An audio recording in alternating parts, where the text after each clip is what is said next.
Today, I'm going to be speaking to you about a practice of gratitude, which, if you go with it, can help you gain more familiarity with the esoteric aspect of the sex function, and can help you become more adept at handling these type of energies in the context of working with other people. The practice itself is very simple and straightforward. Essentially, what you do is you make an energetic movement of gratitude towards another person.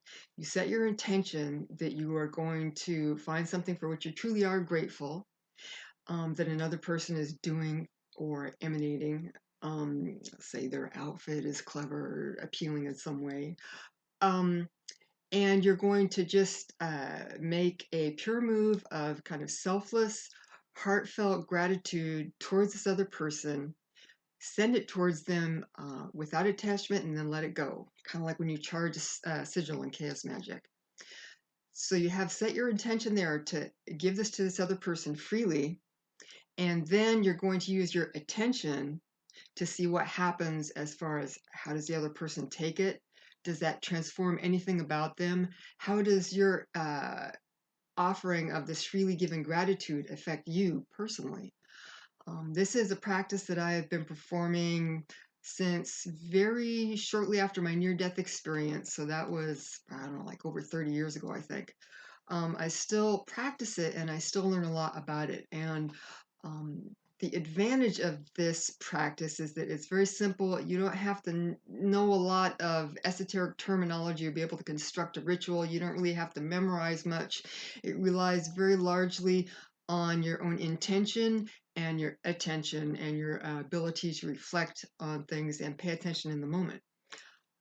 So that's essentially the practice. I'll get into it a little more further on. But first of all, why would someone want to approach a sex magic practice in this type of a way with this type of simple day-to-day practice instead of going the whole hog, as it were, and I don't know, going up to Mendocino on the new moon and having a bonfire of seaweed and laying there naked to awake the old ones coming up to commune with you. I don't know, that sounds kind of horrible because all the smoke and sand and everything. Plus, they have a bunch of octopus there, but they're very tiny. Anyway, so why would you want to just do a simple everyday thing instead of going on these kind of big, exciting sex magic like people normally think of it? Um, well, first of all, you may not be in a position where you have someone that you want to practice with. You may not have a lot of confidence with, casting circles and invoking forces and drawing the quarters or whatever it is you're doing. And that, you may not find the whole theatrical aspect of it to be appealing. Um, Another reason, which I think is very pertinent and is very wise to consider for any type of practitioners, is this. After I was talking about sex magic on the Conspirinormal podcast, I had a very interesting conversation with a listener. And this listener wanted some kind of further reading to do. Um, and I basically said, everything that I can recommend or that I could vouch for is in my notes for that show in my blog, which I'll put those underneath here on YouTube. Um, but then as we were getting further, she was talking about she had been told, oh, I wanted to use the word accused. I'll use it. She'd been accused by various people with whom she was not intimately connected of withholding and misusing sexual energy. And she wanted to figure out for herself, what that's about and try and clean it up on her end, gain insight. And I think that this type of practice of gratitude it can be very perfect for these type of things because it helps you to figure out, you're interacting with other people, but, I always encourage people in the beginning to do these type of practices with, just as a one-shot deal with a stranger at like a Walgreens that you never go to, so you're never going to see them again, to make it very low risk. And it helps also when you're interacting with a number of different people for you to untangle a little bit or start to untangle what is truly like your own shit, what is stuff that other people are projecting onto you, what is some stuff that maybe um, you were born with, or you ended up developing as a response to certain situations when you were younger, that people tend to notice about you? How can you end up uh, maybe you can own that, you can tone it down, you can transform it so that it's not such a big flare up for you. So this type of practice, as opposed to trying to find someone that you can practice with these real intimate ways, it can be very helpful because you can make progress in this.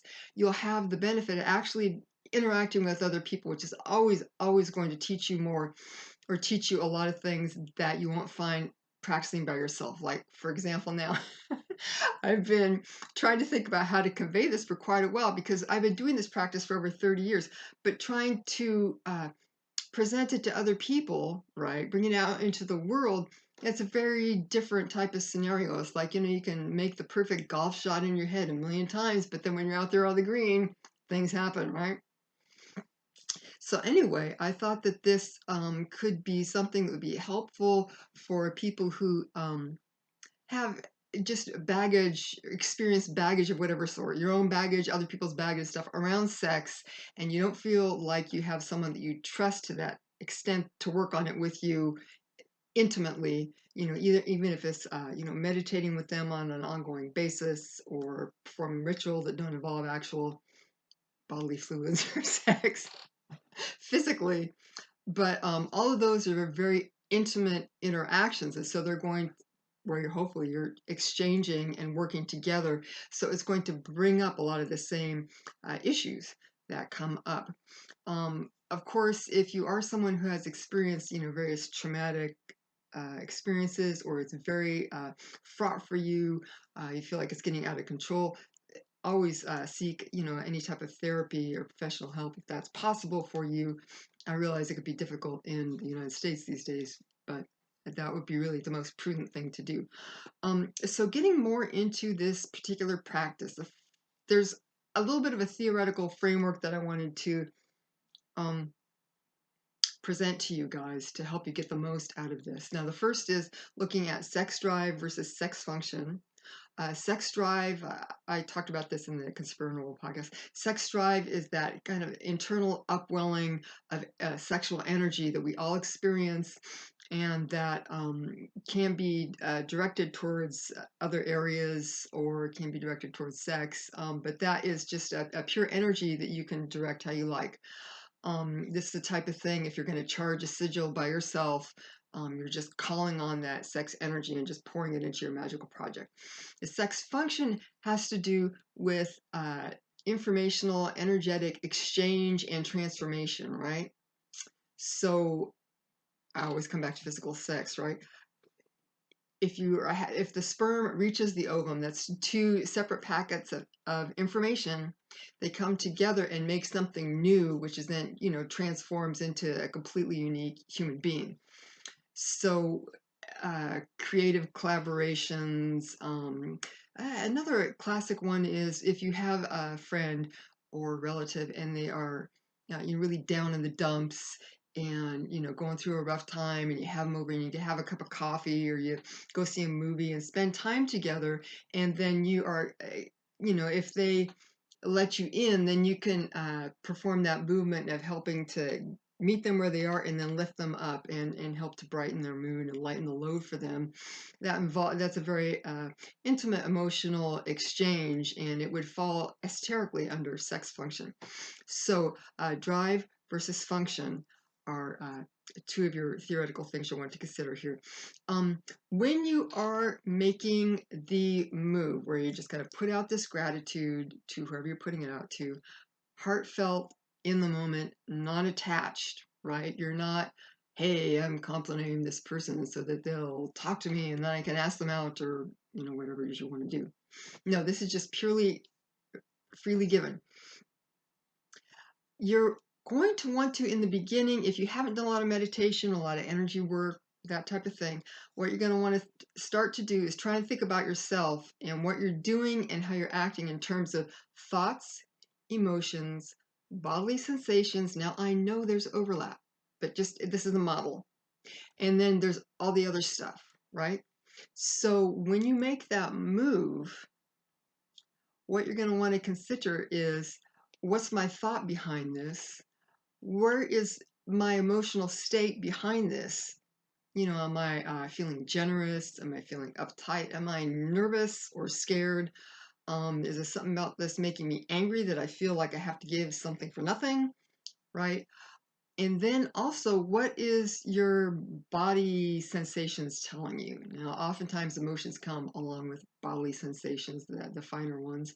But what's your stance? Are you, shielding this way? Are you open? Are you standing aggressively towards the other person? How, where are you in terms of their personal space versus you? All these type of things.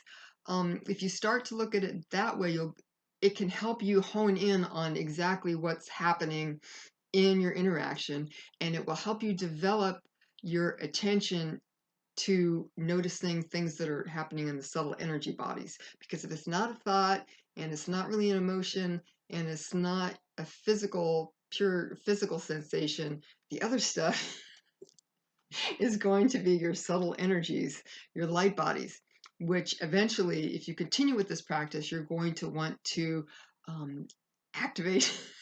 Sorry, that's so corny, but become to activate them, and become adept at moving that without having it to be like a physical sensation that you kind of moves on up and towards these subtler energies, that you can make that energetic movement more on its own, freed from all this other conglomeration, or how should I say, leading the rest of your system.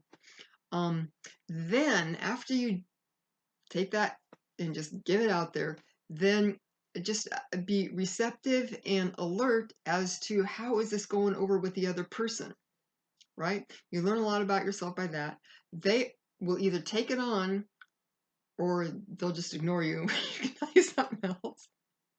Or they'll take it on and it will affect them in some way. This will tell you more about your own adeptness or lack thereof in conveying what you're trying to convey, right? Some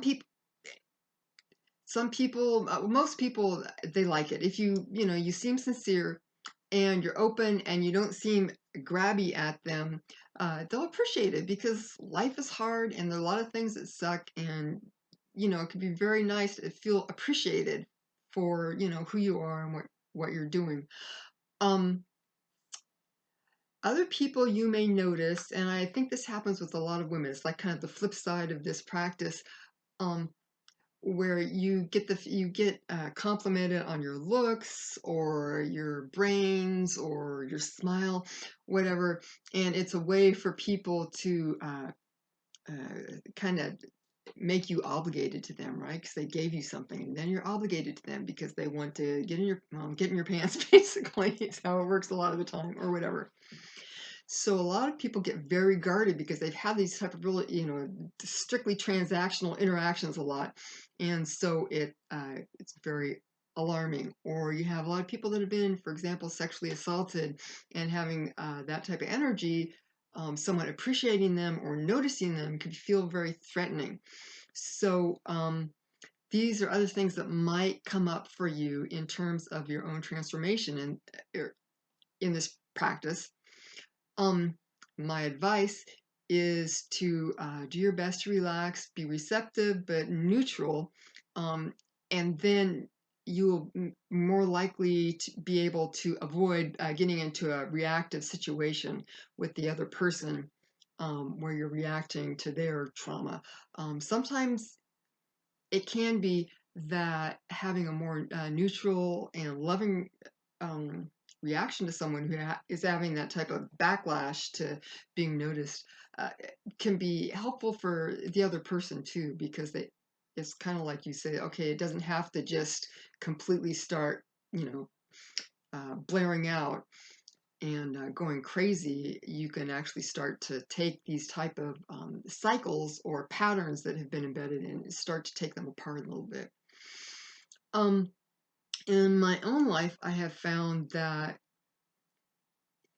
it's very helpful to be able to interact with people this way, and the more that I practice this practice, um, the more I have learned. Now, I feel a little uncomfortable talking about this because it might sound kind of manipulative, but one thing that I have found that is possible to do um, is, I've had a lot of people come at me sexually very aggressively when I was younger, and it's really alarming when someone is suddenly, I mean, this happened to me numerous times, someone you've never met before, and you're going about your business, and suddenly they're screaming at you because you won't commit to marrying them when you've known them for 20 seconds, right?